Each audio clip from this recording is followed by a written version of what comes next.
Years ago, a good many years ago, in fact, when my life as an adult had only just begun, I was backpacking around Europe when I began to hear people talk about the land of the midnight sun. Now, talk of the midnight sun took me back to my childhood memories of my dad reciting the Robert Service poem, The Cremation of Sam McGee. As a kid, this Canadian epic always sparked my imagination as I dreamed of those strange things done in the midnight sun by the men who moil for gold. For the Arctic trails have their secret tales that would make your blood run cold. The northern lights have seen queer sights, and on it goes, spinning a tale which always fills me with glee as I warm my soul by the heat of the cremation of Sam McGee, wondering about all the other strange things done in the midnight sun. So when the possibility arose to actually travel up to Narvik in Norway to see the midnight sun, I was off.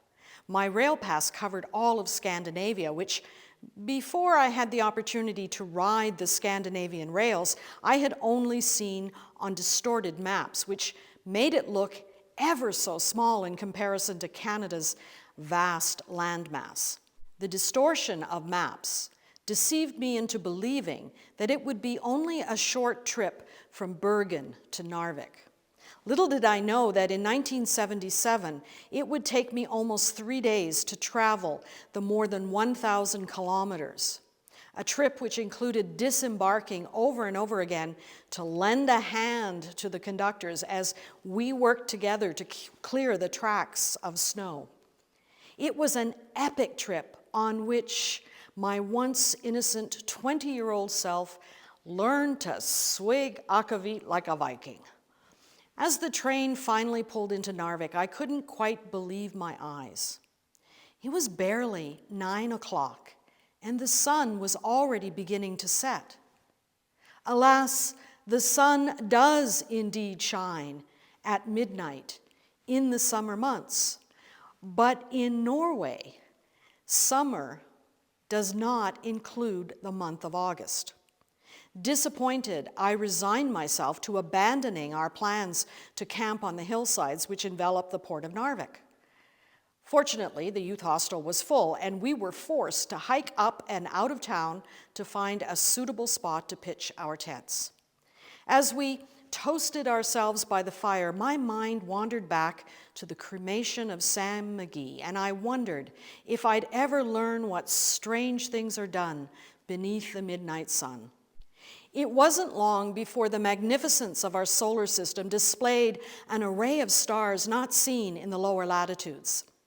In lieu of seeing one big day star shining at midnight, I counted the blessings of seeing more stars than I could begin to imagine, twinkling so vividly that it was as if I could reach out and touch them. The scientists in our camp began to speculate on how many light years the twinkling images had traveled in order for us to catch a glimpse of these masses of hydrogen and helium as they burned billions of miles away from our infinitesimally small hillside. The poets in our camp began to spout Keats, Wordsworth, and Auden, while only an anonymous nursery rhyme occurred to me. Starlight, star bright, first star I see tonight, I wish I may, I wish I might. When all of a sudden, we were all silenced by the intrusion of the cosmos.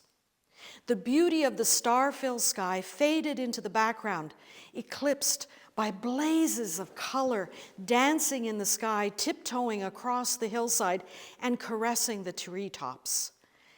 There erupted a silence which defies description, for if silence could speak, then this silence spoke volumes. Embraced by the cosmos, it was as if we were being drawn into the source of our being. In the beginning, there was the Word. The Word was in God's presence, and the Word was God. The Word was present to God from the beginning. Through the Word, all things came into being, and apart from the Word, nothing came into being that has come into being. In the Word was life, and that life was humanity's light, a light that shines in the darkness, a light that darkness has never overtaken.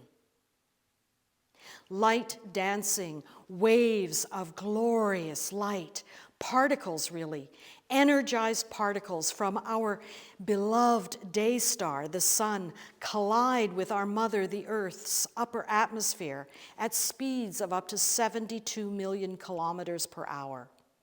Cocooned by the Earth's magnetic field, we are protected from the force of this collision as the particles are redirected towards the North Pole and transformed into a cinematic, atmospheric phenomenon which dazzles as it fascinates, dancing this way and that way, mesmerizing Earth's creatures. Is it any wonder that our ancestors strung together their own ancestors' names for their ancient gods, Aurora, the Roman goddess of the dawn, and Boreas, the Greek god of the north wind, Aurora Borealis, a name befitting this gift from the cosmos. Bursting forth in and around us, our eyes widened as we attempted to take in the captivating beauty dancing all around us. Eventually, in the stupor of our stunned state, we began to hear sounds emanating from the cosmos itself, crackling, hissing, rising to a crescendo which I can only describe as a gentle clapping, as if the cosmos was applauding its very own dance. If I close my eyes, the colors of the cosmic dance playfully grace the stage of my imagination. I can see the beginning without end, the light which shines in the darkness, and the darkness does not overshadow. Standing on that long ago hillside, I felt like I could fly with the very particles which danced across my view. Standing here in our sanctuary, I long for the nearness of the cosmos so that I might send particles of wonder to dance through this mechanism which brings us together. Alas, this technology can't quite match the splendor of the Aurora Borealis. So I look back upon the young woman who longed to see the midnight sun and had to settle for dancing with the stuff of stars. She was not disappointed. Yes, the sun, the moon, the stars, our planet, and the particles of stars which collide with Earth to dance so beautifully are all amazing. But so is the candlelight which flickers, providing light. So too is the reality that you and I collide across technology. For you and I, we too are made of star stuff. Each one of us is a magnificent part of the cosmos, and just as the source of the cosmos is revealed in the wonders of the sun, the wonders of the stars, the beauty of the earth and all her creatures, so too is the source of our being revealed in, with, through, and beyond you. We are one, you and I, one with one another, one with the love which permeates the cosmos. My eyes and ears were opened wide by the dance of the cosmos. May our eyes and ears be opened wide by the dance of this brilliant life which comes to us as pure gift, life, the original grace. In the beginning was the Word, and the Word was in God's presence, and the Word was God. That same Word dances in, with, through, and beyond the cosmos.